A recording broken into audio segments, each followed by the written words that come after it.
Hello, welcome. This is a presentation from Dharma Capital Trading and JS Analytics. I'm John Slazis, and I'm going to go over the S&P 500 basis our playbook analytics. We're going to dive right into the daily, and then at the end we're going to go kind of back out. So kind of go backwards here a little bit, but we're going to focus on what's happening daily and how you want to prepare yourself when using the playbook. So you start out identifying what the market state is. S&Ps are in a neutral digestive state. We've all traded this state before. It's sideways digestion. We're not expecting any follow through. So if we get surges or breaks in either direction, they could be suspect. So that's laying the foundation. We're concerned about follow through potential. And the market's going to trade in a range. And so we need to identify the structure of that range. So based on our analytics, top of that range is 44.38. It's defined by the upside pivot, the red zone up here. And the very bottom of it is our sentiment bias, our R level, at 43.31 down here. So this is a positive bias, so it's a positive buy break bias, but this is the digestive range, so it's a pretty big range. So the expectation is the market's going to trade within this range. What do we know by just looking at that? Well, we know that the sentiment is way below the market. So if this is the best place to buy, it's way below the market. So the energy of the market is lower. I've also plotted here the previous day's high, previous day's low, previous day's close, and midpoint. And as the market opens up, it's currently trading, right at the previous day's high and starting to trade above it. But we know that the big overhead for this digestive phase is 44.40. So again, we're just aligning our expectations. Based on the structure, our reward metrics are telling us the market's paying out $30 moves. So the minimum that we want to accept on a trade is going to be $15, $15.50. And we're going to need to risk around 4.25. So that's our alert distance, or maybe a multiple of that. So we're using our risk and reward metrics to keep that in line. So we have this structure. What are the optimal and hedge strategy themes? Well, we want to look to fade momentum, sell UP fade at the UP, which is up here, 44.3875. We also are going to look to, optimal thing is going to be to buy a dip down to here. So we're either going to fade momentum into the R level at 43.31.25, or we're going to look for an exhaustive reversal where the market's going to go below the downside pivot and pop back above it. So just off this image, it breaks first, and then if it trades back above it, we're going to look to get long. So since we're trading at these levels and sentiment's way below the market, if we do get a sell opportunity, there could be an opportunity to press it. And so this would come into play with a hedge strategy where we get a failure from the directional. That could kick us into negative momentum down to the sentiment. It's a big move, so it's just a big range. And then alternatively, and in this also, this negative momentum, anytime you're getting a negative move, if it's holding negative structure, could, what if we take out the sentiment, that could turn things as a breakout to the downside, versus another hedge theme would be a breakout to the upside. All right, so the market opens up at 5 o'clock.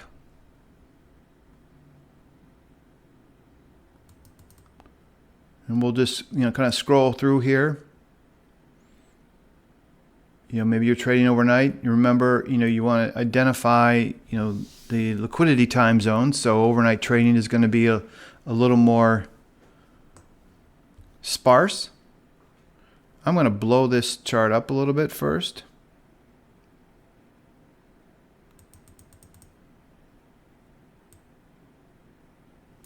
So the key point here is that sentiment is way below the market.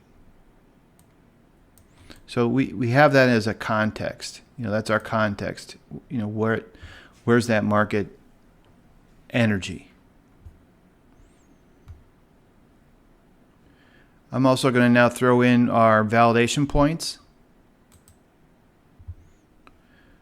So we're trading in here on this image. Are we gonna? Here's where the structural resistance is, up at these levels, and the market is holding above the previous session high point. And then we're coming into 7 o'clock, so we had some figures coming out today. We get a negative move. So I'm going to play this out a little bit here, and we're going to take a look at kind of the initiation of this failure and what happened today, and how we could have captured it, and also how we would play this trade. So what do we know as facts? Fact is we're in a range trade. Fact is the resistance is above the market, and the major buying energy is way below the market. And so, selling this zone to capture this move down to this area of the zone is an opportunity. Sometimes the markets give us our best opportunity. We know that as long as we're below this metric boundary, this is the high point of any surge. That's our risk is up here. So ideally we want to enter in this area of signal acceptance. And today the market didn't give it to us. But the expectation and what we're anticipating to happen is that the market's going nowhere, and it may ping pong the range extremes. And so the market did give us some intel here, where it's holding a trade above the previous day's high point. That's positive. So as long as we're holding this positive structure here above the previous day's high point, it's all good, and the market's telling us, hey, it wants to go higher and challenge this area. But then off the figure, we break that structure. So this is a negative tell.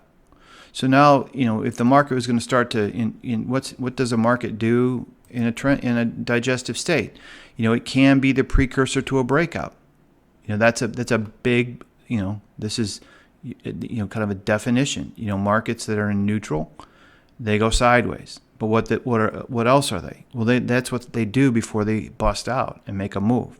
And when they bust out and they make a move, how do they perform? Well, they perform by holding positive or negative price structure. And so if the market is in a trend mode within neutral from the get-go, maybe this trend's going to continue. We're just going to rock, and the thing's going to break out to the upside. So as soon as the market tells you that it's no longer trending, it's no longer holding positive price structure, it trades above the metric boundary, it starts to base above here, and it should continue. And at this moment, it tells you there's a problem with that. So now we know that our expectation is that this is not going to be a breakout of a neutral digestive trend.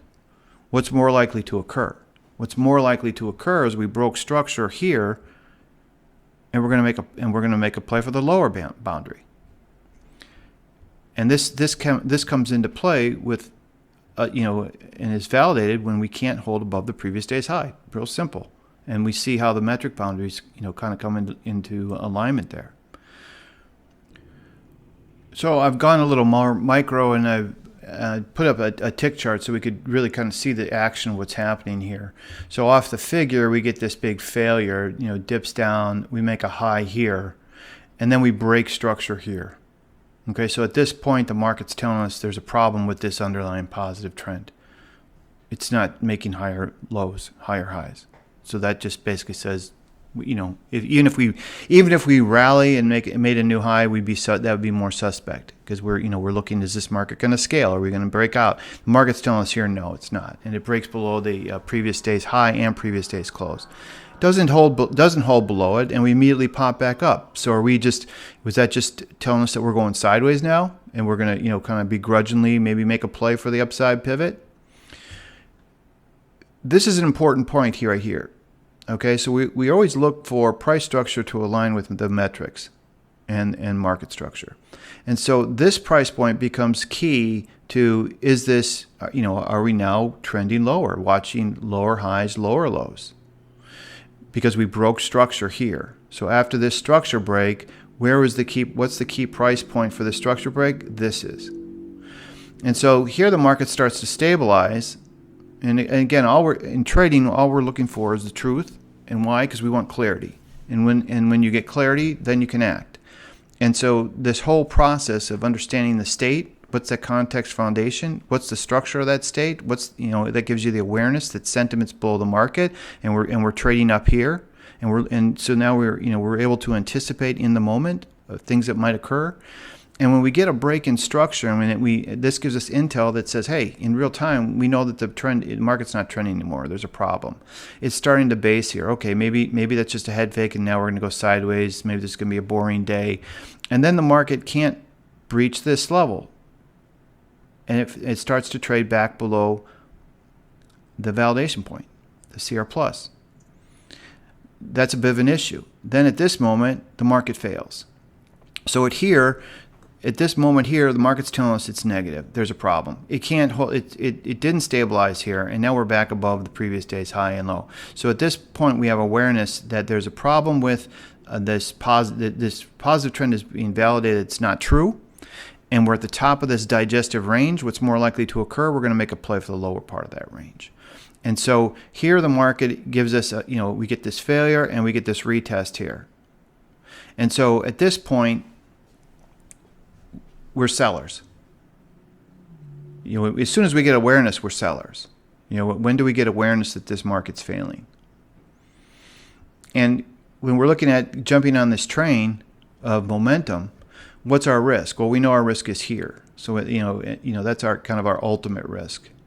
And when markets, when you're looking at your trade, you look at it in kind of two stages. One, I want to participate in this move, so I'm going to give it a little more room. And then two, I might have leverage on, and I'm just going to, if the market wants to go and give it to me, I'll take it. And if it doesn't, I'm dancing out of that leverage. And so that's where we can use the price map levels as well, and the metric boundaries. And ideally, we have price structure in alignment with those metric boundaries. So all that action happened here, and here's the initial failure. Maybe we participated in that move, maybe we didn't. It's also pre-opening, so maybe not. And so we come down and we stabilize off the directional. Is this an interesting trade? Not really. It's in the middle. It's interesting if we break structure because the sentiment's way below the market, but for buying it, it's not that interesting. And plus, the market's already told us that it broke structure, and it's more likely we're going to make a play for the lower part of this critical range. And so here we get this rally, and we come back into the previous day's high and close, and back into our 44.22.5 CR+. And we know our risk is defined. So our risk is defined here, and our expectation is for the market to go down to the downside pivot, or at least make a 1 APMD move. So the APMD $30 move, at least make a $30 move. And so we're looking for the market to trade back down to these levels. So that's our risk reward. And we have this structure here to do that. We can also risk above the figure. And again, we're not putting our stops at the figure. We're putting it a few ticks above. Expectations the figures will hold. And then here the market pays out our half APMD. So on our risk reward metrics, the 1550. Okay, so now the market is failing here again. And this is actually start validating our hedge theme. So as we come into the market every day, we're always identifying, are we in an optimal theme or a hedge theme? And the market was trading up here. We didn't get sell opportunity here. They did give us an opportunity to get short from this transitional number, our CR plus validation point, and now we're generating a sell signal at the directional. And we can look at our price structure here, and here we have a test. We have a test of the area of the directional, half APMD move up. Now we come test the figure and we hold this metric. So what this is telling us is this metric boundary is solid. So this is going to be our risk. The market shouldn't trade back above here. It also is giving us some nice definition here at the figure. So if this thing is really going to roll over, it should just go.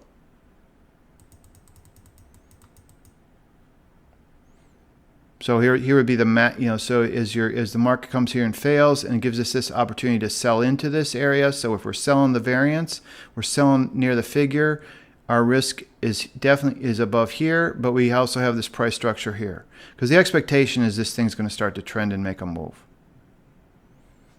And so then the market pays us out half APMD. And as we come into this new structure boundary. And so what do we know about the CR minus? It's 43.9175. This is going to validate the momentum from the directional. So this directional breakout needs to validate through the CR minus to be true. Otherwise it's at risk. And so as the market's coming into this area and you're short, like I said, you're breaking up those expectations. So half APMD is money. You need to take it. But you need to, in your mind, you've got to be going for at least a full APMD. So for this trade, you attained your full APMD. And if we're in breakout trades, you want to go for 2 APMDs. Or trending trades. So here the market pays out a full APMD. It's still early in the session. This trade came in. We had the breakout signal, which basically told us that we're confirming that we're in this hedge theme. We're in this theme. The market starts trending lower, and then it makes a new move low, and then it breaks structure here. So this tells us there's a problem. This is also the previous day's midpoint, so this is a good momentum level. So we had our high, close, previous day's midpoint.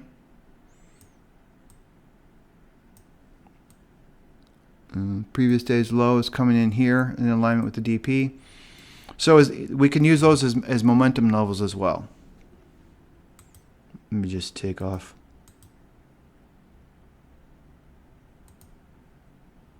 Just using those time frame structures. And here's a good example of how as we transition below the previous period's midpoint, that's a momentum level. Things should kick off and really just release and rotate lower, at least testing the previous days or previous period's low. So here's our high. We should just transition down and test this area. And when we don't, that's a tell. And currently at this time, the market's around 9 o'clock. So we're still in what I consider the opening range. I look at the first hour as the opening range for the S&P. And during the opening range, the market is searching for its boundaries.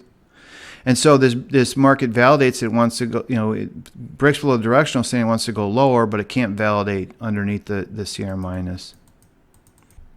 If you're trading a momentum trade, your expectation, you don't need to, for your money, you don't need to risk so much. You're basically, you're adjusting your stops, and you're aggressively tracking this momentum. And then when you see these reactions, and they're all kind of equidistant, and you kind of look for that, and that's what your expectation is. And if anything, your expectation is those reactions are going to get smaller, and you can see how that happens here on this trend move.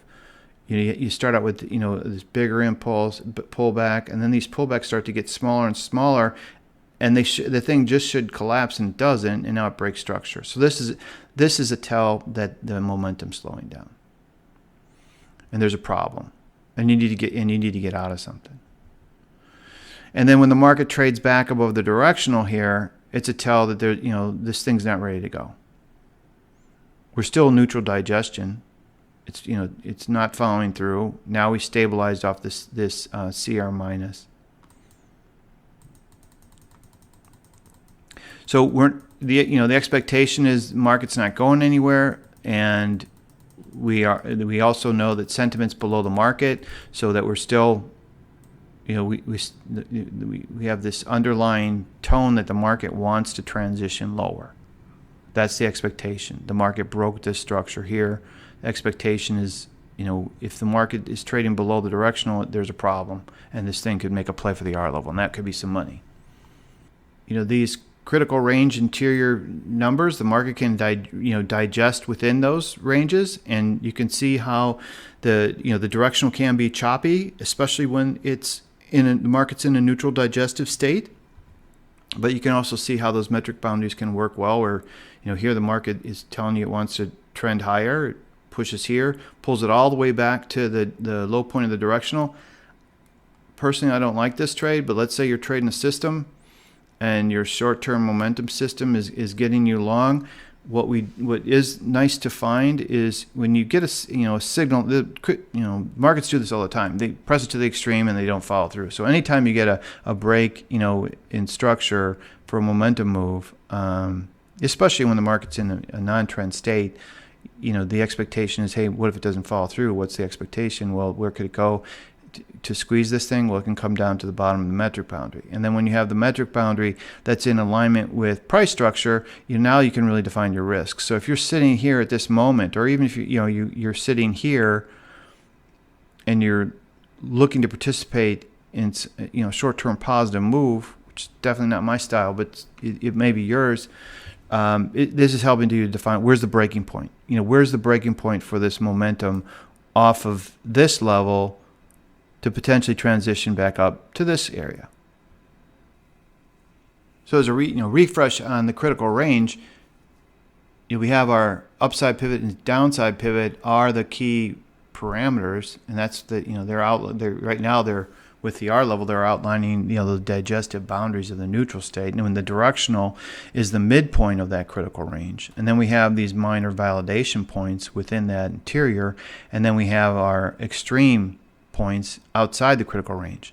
So these validation points, one, they confirm momentum from the directional to the upside pivot, or we fail here, this needs to validate to extend down to this level. And then when you get a breakout, it's the same thing. If the breakout's real, it needs to validate above this point before it can go. And if you do trade above here, it gives you more the likelihood that any pullback down to this area is going to fall through to the upside. And so what will happen in these neutral, when the market's in neutral digestion, you can get this price activity that, what happens when you digest, you go sideways. Well, instead of ping-ponging the critical range, and especially today where the range is very wide, the market can digest and rotate within the CR plus and CR minus before it starts to make a move. And so that's what's happening in ES at the moment. The market fell back into this zone to find it here. It's stabilized here. Is it going to keep ping-ponging here before it makes its next move? Higher move highs, higher move lows. It's trending up, and you're monitoring that. The expectation it's going to come here and retest the CR plus, and it breaks price structure, and then here it's breaking market structure. So it's always nice when you see situations like this where you're getting a validation from price and market structure. And so at this point, the market's telling you that it's negative, and we're more likely going to retest the bottom, the CR minus.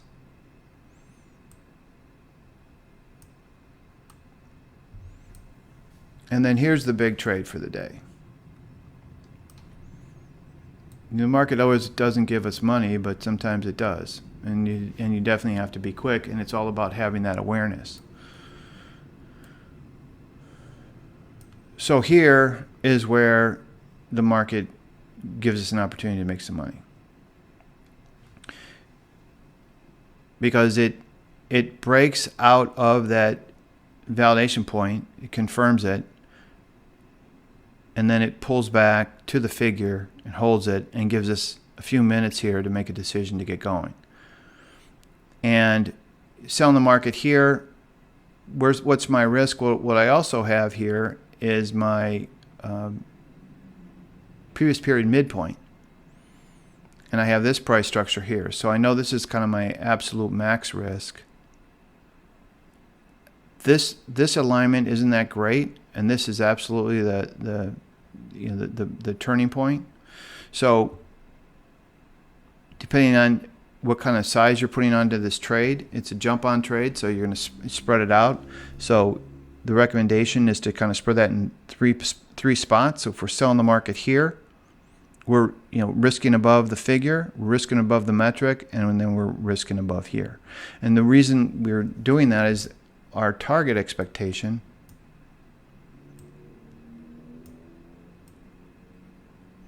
is here. So in this perspective, the risk reward is pretty good.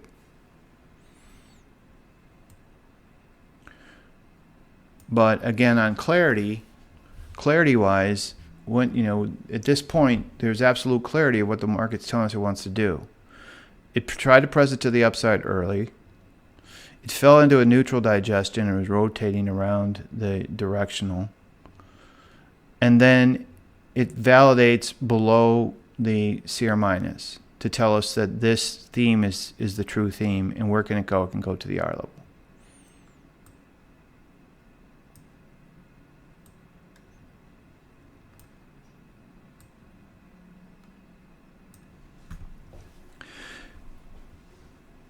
So we're not so if we're getting short here, we definitely are going to respect the downside pivot, but absolutely it's not a time to turn around and buy this thing. The strategy for the DP is a reversal. So we're expecting the market to take it out. And why we're expecting the market to take it out is because the R level is below the market.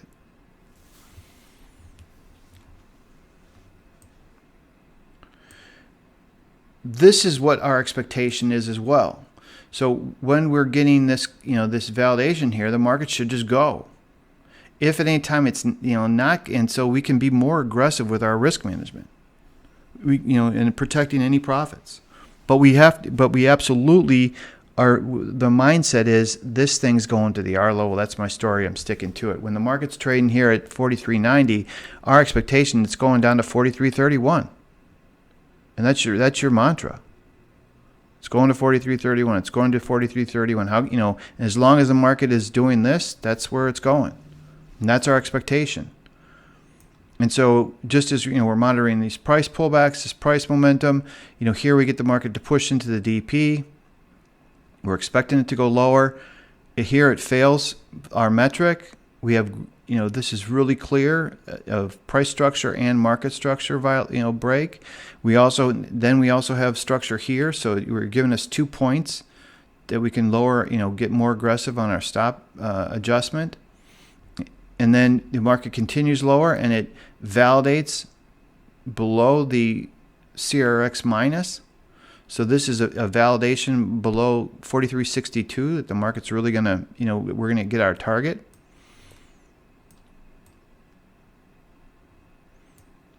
And it's going to extend. And so just as you see this acceleration of negative momentum, you get your failure here, you get your pullback, this should just go. And so if the market's not performing perfectly, it's not performing perfectly. I mentioned in a different video, we talked about emotions and how they can be great technical triggers for you. At this point, you're really happy, and you're like, I'm going to kill it. It's actually going to go to 40. It's actually going to go to the R level, and this is going to be a monster move, and I'm in. And because why would you have that feeling? Because it's validating below the CRX minus. That's one of our things.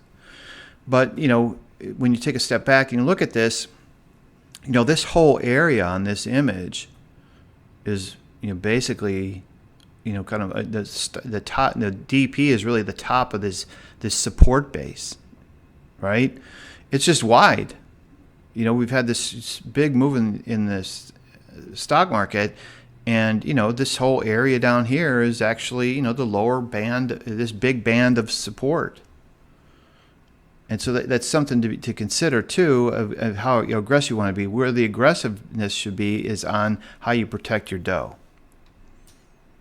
So as the market fails here, what do we know? We know that it should stay below, at least stay below here, if it's going to continue lower. And we can see these price structure alignment points, and here's a pullback here to where we want to make our stop adjustments. And I'm not such a big fan of having everything on a hard stop. I want to get out myself. So, when you get into flow and you read the market and the market's telling you it's not doing something that it should be doing, that's a good time to just start, making decisions.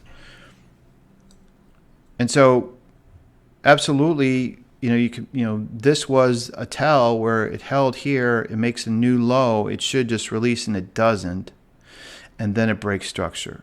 So now we have clarity that there's a problem with this negative momentum. And so as we come into the close, and we're looking at daily structure here, right? So as we come into the close, this structure is going to rotate over, and we're in the settlement phase. So this is something else we talked about before is, what happened, settlement phase is a special time. And, you've got near the end of the day, a lot of people that were short are, coming back in and buying it back up. And what's happened here is now we've created a buy DP reversal. But it is late in the session, and it's pretty, so the session's pretty much over. We're gearing up for the next session.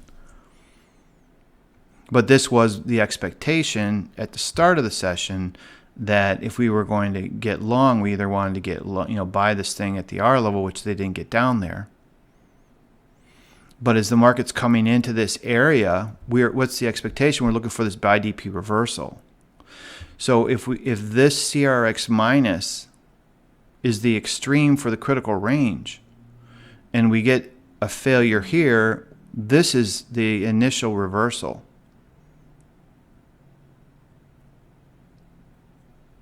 So this is absolutely a valid opportunity to get long. If you were coming into the, so you have this negative emotion, where, the expectation is it's gonna either, the worst case or the biggest squeeze, it's gonna squeeze down to the R level, but otherwise we're looking for an exhaustive reversal. So that's the other thing that's important when using, understanding the context is, what's the bigger picture. So if we're starting to trade down in these levels and sentiment's below the market, that means there's a positive bias, and we're looking for exhaustive signals within this zone for, to bounce back to the midpoint. The market's going nowhere. And so basically the market gave us that reversal here. And so if you were only looking at, this opportunity, because that's your mandate that I'm looking to be a buyer,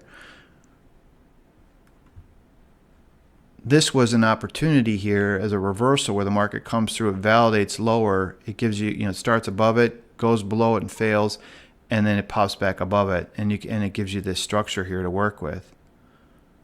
And on the reversal, this is what it should look like. It should just go. It shouldn't hang around. It shouldn't trade back down here. If it's going to really follow through, it should just go. And so that's, again, on reversals, you're expecting the momentum to build, and if it doesn't build, there's a problem. But you don't need to risk a lot.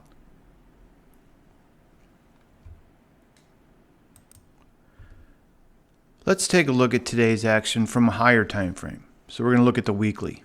So we know the daily is in a neutral digestion, and the state, the position state is going to influence the market on a larger time frame as well. So here you can see that I have the previous day's high, close, midpoint, low, and you can see how that tracks. I'm going to add the week. So I'm going to add the previous week. We've been trading above the previous week high for most of the week. So we start out the week above the previous week midpoint, and then we break out above the previous week high. This is basically started today, and now here's where in today we basically ended up testing the previous week high. So we kind of have a breakout of the previous week high and a pullback to it. So this is additional, awareness to, what's occurring. And if you're trading on, you're not that active of a trader, or you want to take more of a swing trade opportunity, or just look for big moves, we can use the weekly structure. So, as we come into the week and we have, this awareness that, we're coming into today's trading day, hey, we're trading above the previous week's high, and we're trading up here. If we throw the daily critical range on, we can see that, okay, well, we knew that this is neutral digestive range. We're trading up here, but the previous day's high. Okay, we get a failure. It's the awareness that we're at the top of this neutral zone. We can make a move for the R level. And what else is occurring down here? Well, we've got the previous week's high and the previous week's close. So that's interesting. So let's take off the daily structure and let's take a look at the weekly structure. So again, this method is unified across, all time frames and markets. And so let's just start to, build this, the weekly structure out. So you can see, the structure doesn't change for the whole week. So we start the week out and we know that sentiment on the weekly basis is above the market here at 44 and a half. So what's that mean? We're selling, we're basically selling strength below here. So we had a breakout of the previous week's high, and it's making a corrective trade into sentiment. So now let's put on the critical range.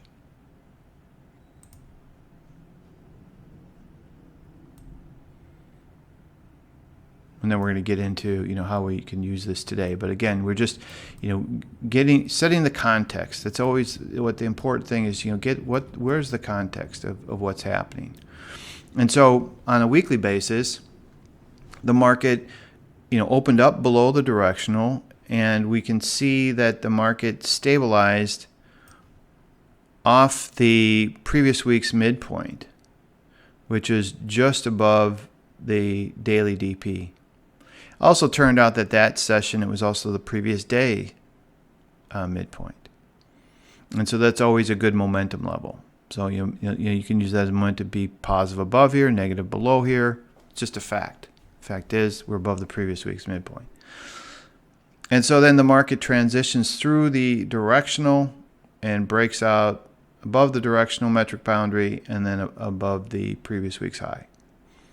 What's the expectation? If you're just climbing the stairs, expectation is we're gonna have a 1 APMD move basis the weekly. It's a bigger move. Weekly APMDs are bigger, but it's the same expectation for the week. It took a day and a half to get there, but it is what it is. You actually have a 2 APMD move from the start of the week up to the upside pivot from the downside pivot.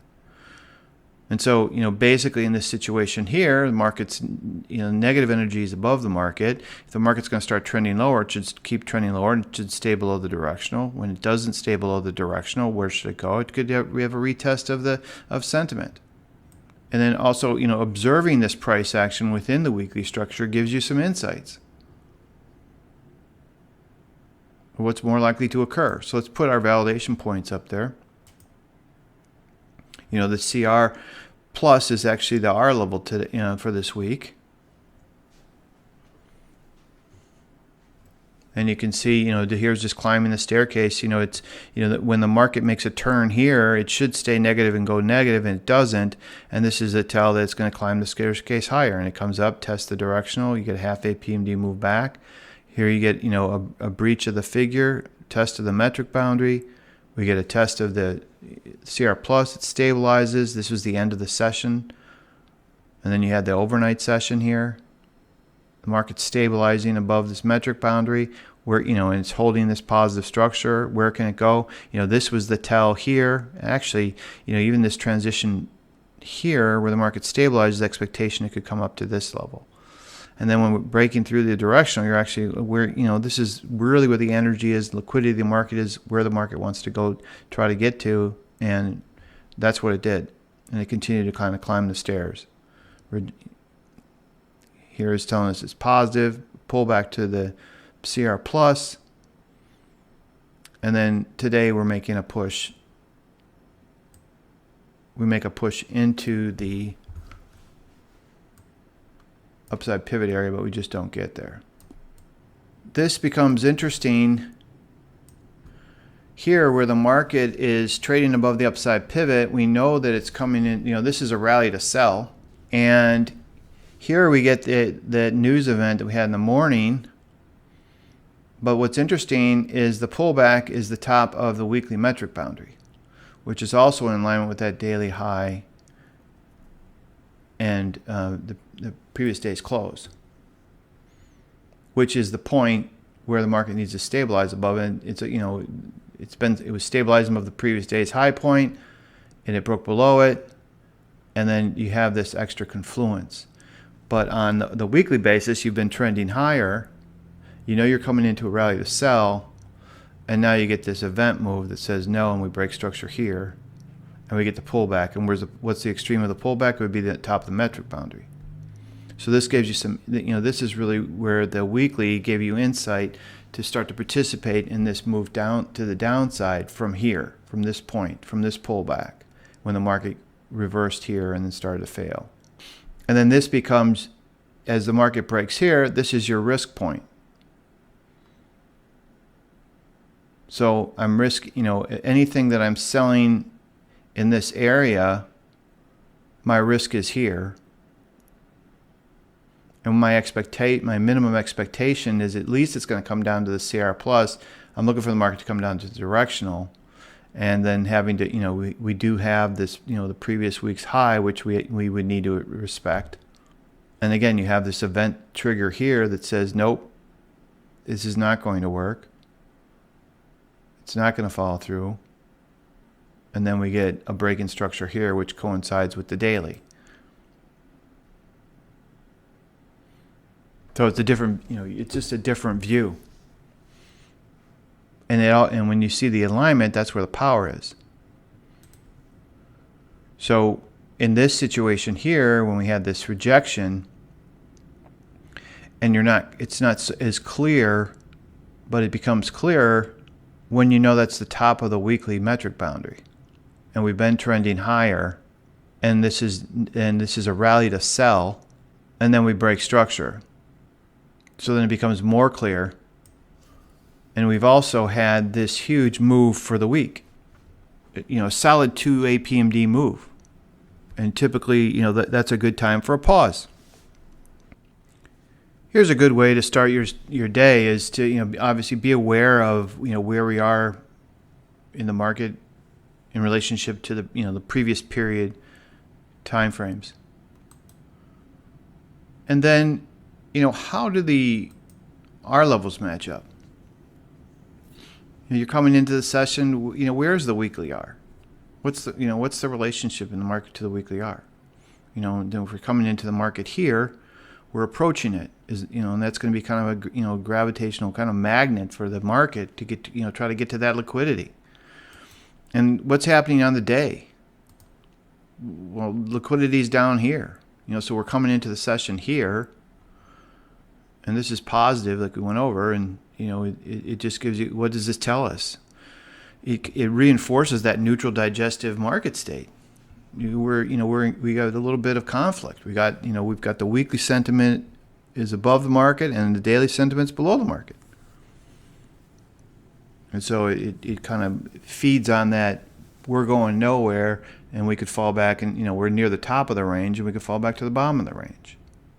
And then using the daily can be a momentum area for this longer term structure. So where's the directional? Currently the directional, you had this wide gap here, and this was the momentum area for this, the bigger weekly move. And where's the weekly directional? Where's that come into play? Well, that came into alignment down with the daily, so that's interesting. And then you start getting into the playbook, and you add the critical range, and you get the nice alignment here. You get into it with the full daily to manage an opportunity. After you do your analytics, you can choose what time frame price map you want to key off of, or pull up multiple charts. So I like to have two charts next to each other. So looking at the daily, here's the daily structure. What's the weekly doing? You can do the same thing with other markets. So the NASDAQ, understanding on the playbook side, NASDAQ's going to be is potentially the same. More likely it's a little different. For the NASDAQ, market was in a bull trend. Should be performing like a bull trend. Structure-wise, structure was way below the market. So buying energy for NASDAQ was way below the market. So trading up here is not going to be a lot of buying energy. And that's where the strategies come into play. Hedge strategies come into play at the upside pivot and at the directional. So basis the daily. The market's trying to trend positively, has that event off the figure just like the SPOOs did, and it tries to make a move and it can't, and it breaks structure here. And it did not get down to the R level. It didn't make it down to sentiment, and it turned out it stabilized off the downside pivot. Same thing. For the weekly market sentiment for the week for NASDAQ was balanced in the middle of the critical range, and we gap lower on Sunday, and then it stabilizes off the CR minus. This is kind of a good tell for a potential rotational trade. What's the expectation? We're going to rotate up to the CR plus, which we do, and we stabilize, and then we get a breakout. Attains the upside pivot, and then here we're breaking out to the upside, and it fails and gives us a reversal. If you're trading indices, you should be looking at the VIX. And what's the VIX doing? The VIX is the same. It's all the same method. What's happening in the VIX? The VIX is in a neutral state like the S&Ps are, but structurally it's the opposite, because you've got sentiment in the VIX above the market. So it's just as the S&P was a digestive range with sentiment below the market, the VIX is the opposite, it's digestive range with sentiment above the market. And so the strategies there are flipped. They're a little different actually, but basically.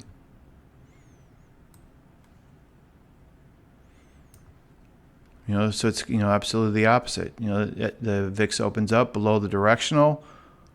It's making a play for the downside pivot, stabilizes there. Where can it go when it breaks structure and turns, especially off the signal here? It can go to the R level, and it did.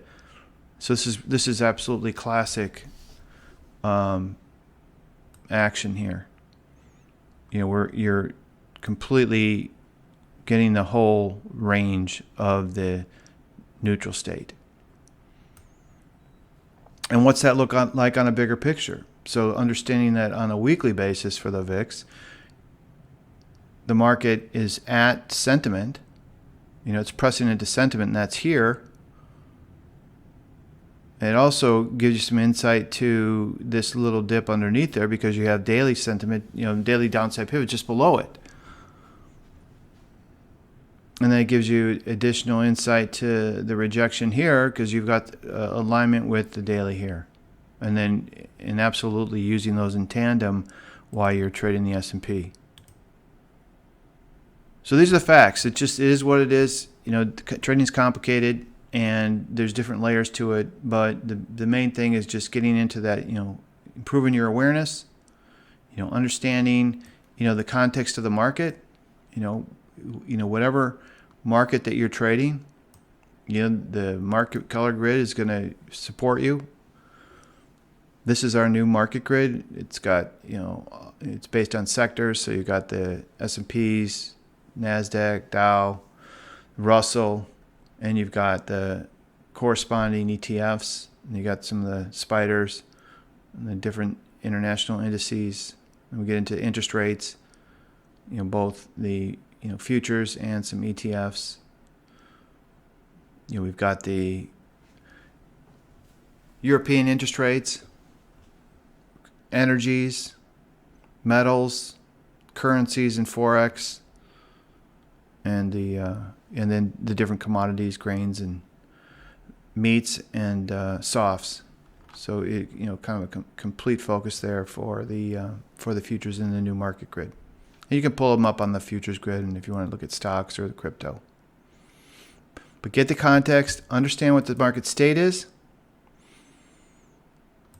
What's the structure of that state? Understand what the rewards are. You plug these into your bracket orders. This is what you're going for. At minimum, you're going for $15. You're really going for $30, and stick to that, because that's what the market's giving you. It's what it's paying out. Use the risk metrics to get those returns. Look for 3 to 1 at least, but you definitely can get some 5 to 1s and 8 to 1s. Understand what the strategy themes are. What are the best opportunities? Where are the big bets at? But not only that, just aligning with what is happening. If we're in neutral and sentiments below the market and we're trading up here, be aware of that context, where you are within the context. If there is a hedge theme signal that comes into play, be aware of that. It's going to add value to it. When you're trading the market, look for alignment with price and the metrics for your stop placements. And when you get signals like this and you get a little pullback, where does that pullback come into? You get a break below here. These become good price points to put your stops at. Use the metric boundaries to enter and to exit. So as soon as you're entering an area, the very top of it, that could be it. The market attained it. Once the market hits that tick, it's attained. And so have a plan. If you are short the market, even if you just caught this piece here, have a plan. What am I going to do when the market gets here? Where am I going to adjust my stops? What's going to happen? And be ready and do it. When the market has a failure and you're coming into structural support and it doesn't follow through, as soon as you use that the elation emotion here, the market's going to zero, but then it doesn't. It breaks structure here and then it validates it, and it'll be able to move quickly because you're anticipating it and you have a plan. But that's the key. You're not waiting and reacting. You're anticipating and doing. I do want to mention we do have a virtual trade room where we do training and we post our market outlook. And so what this is, it's a kind of a big picture outlook. Right now we're clued into the monthly structure. And so we, basically this is qualitative analysis, really going through and identifying the different alignments and what alignment the market's focused on. And that's what these commentaries are about. And they're, updated each day. And there's a historical files, so you can go back and read previous versions as well. You can ask questions, and then we do post updated alerts to identify what strategy themes in play and where the different time frames are coming in. Where's that real value area to look for.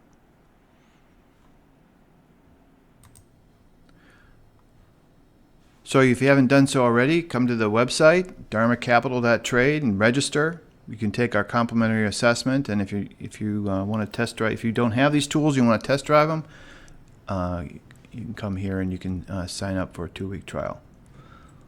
So hope that was informative, and I look forward to working with you. Cheers.